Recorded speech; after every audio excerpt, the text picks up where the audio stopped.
Now, we talked to our partners about if we have ever been teased before. If you have been teased and you would like to share what happened to you, you can raise a quiet hand right now, okay? Can you tell us about that?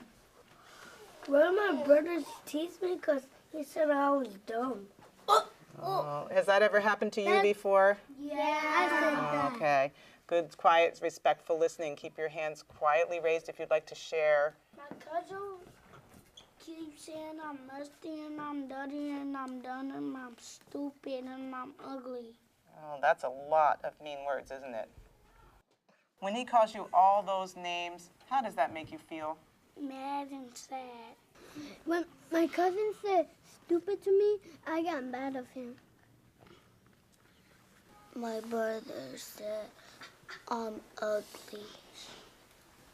Can't hear her. We're having trouble hearing you on this side. Can you speak up?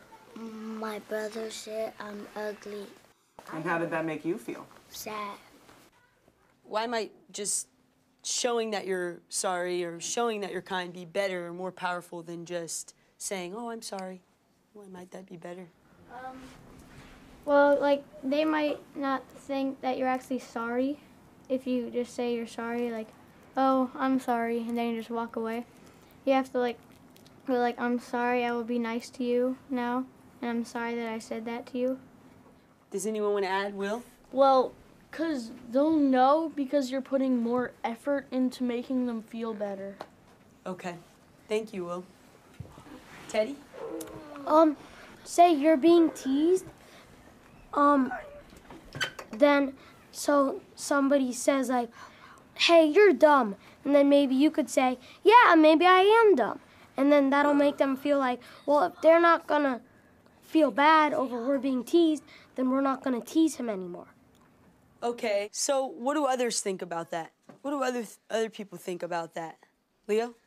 Well, I think it would, like, maybe have them, like, think that it, like, doesn't make you mad, but calling yourself, like, dumb or stupid doesn't really help them. It's like, that kind of is agreeing with them. It's like, hey, you're stupid. It's like, yeah, I'm stupid.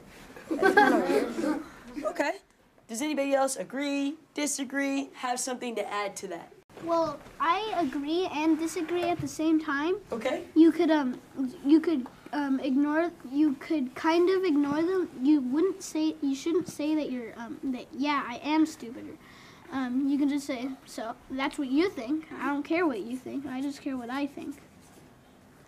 Okay. Thank you. Anybody else? Francesca?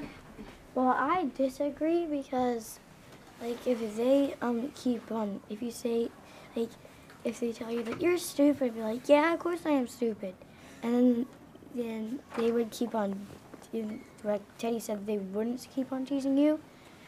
Well, I think they would keep on teasing you because they would get like a big laugh at you because you would be teasing your own self. Okay, thank you. All right, and what I've been doing, and I should have told you from the beginning, is I keep writing down your solutions, and then later on we're going to chart them to have them up in the classroom so that we can reference those for the rest of this year. So I'll be doing the same thing right now, charting this. So I would like, if anybody would like to share out, if you argue and yell at someone, what might you do to try to make it right? What me and Romero said is if you're in this big argument, what you could do is you could walk to the bathroom, wash yourself, talk to yourself. How does that solve that problem? How does that solve that argument? Well, it solves it because you're not furious and you're gonna yell at the person for something that they didn't really mean or you really meant. So you just wash away your pain in the water, and like we said, and that will help you at least calm down.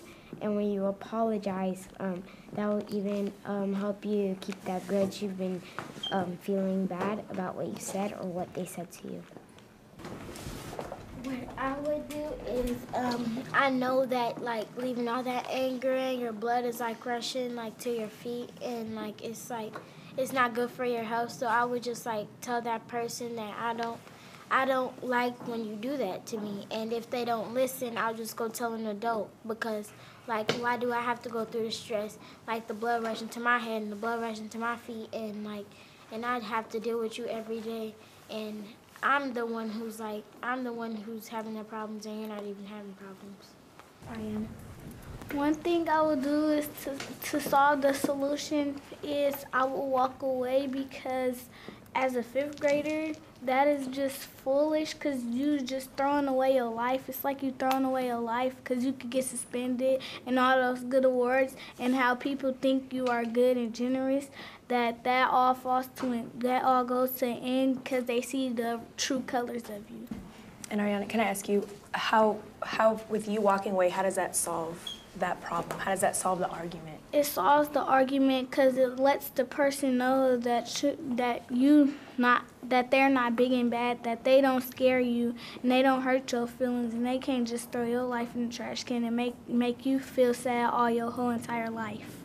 I'm not gonna lie, I